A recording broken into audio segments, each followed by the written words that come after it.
It's 5 minutes with me.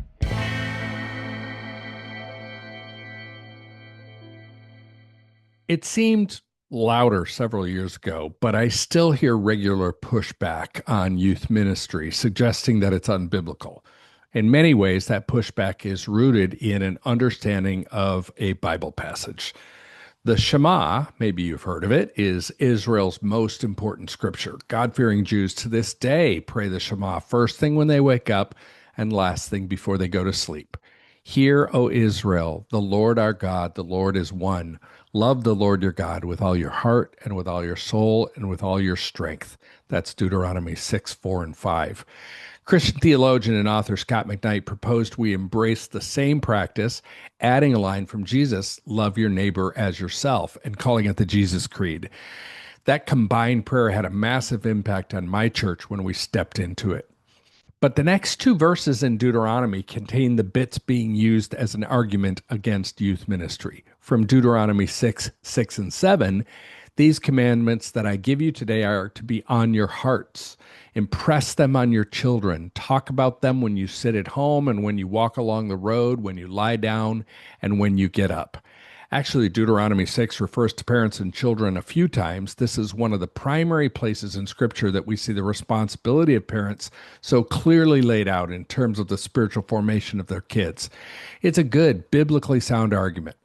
But this argument goes way beyond passionately calling parents to step up in terms of leading their children and teenagers spiritually. It suggests that youth ministry is unbiblical because it isn't mandated in the Bible. At an event focused on these issues and this question, a youth ministry friend of mine shared the stage with a guy whose official job title was Youth Ministry Abolitionist. Wow, lighten up.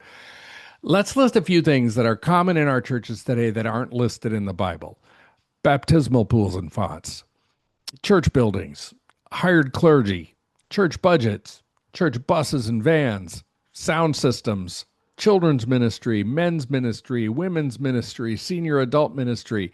That list could easily be 10 or 100 times as long, right?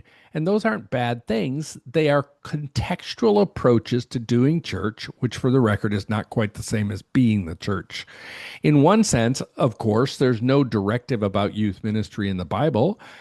Adolescence, you could argue, was created by God and always has been, at least as a developmental reality. But as we experience it today, it's mostly a cultural construct and didn't even exist until about 100 years ago. And yet, we can still see plenty of examples in Scripture of other adults, not the child or young person's parent, playing a significant role in the faith development of a youth. For example, Samuel and Eli in 1 Samuel chapter 1. But looking for a biblical directive is somewhat beside the point. The church is called, see the whole New Testament, to share the gospel and grow disciples, to be the presence of Christ on earth. In a world where youth culture exists, this simply must include adults who are cross-cultural missionaries, willing to embody the gospel into that cultural context. If we're not willing to do this, we're not being the church. Hear me. This does not mean I think we should consistently remove teenagers from their parents and wall them up in isolated spaces with only their peers and a few crazy adults willing to get pizza stains on their shirts. But it doesn't have to be an either-or situation. We can both be engaged in ministry to and with teenagers and support parents in their role of spiritually leading their children. All of this assumes parents who give a rip. Of course, there's plenty of important youth ministry to be done with parents, teenagers whose parents are completely disengaged. Now, I know I'm preaching to the choir here. Not too many youth ministry abolitionists will be listening to this. I was going to move on now, but I feel compelled to say just a bit more from my own personal experience. First, I wouldn't be where I am without the loving input of youth workers in my own life. My parents were amazing. They were godly people, loving parents, and were very engaged in my life. We spent lots of time together, and they actively modeled their faith in front of me on a daily basis. No, they weren't perfect, but they were everything we would hope teenagers would have and more. And yet, I needed, and my parents were glad for, other adults to speak into my life. Fast forward, I was the parent of two teenagers, meaning my 31 and 27-year-old kids used to be teenagers. And if you'd asked me about this when they were in middle school or high school, I would have said, I love my kids and they're a very high priority in my life.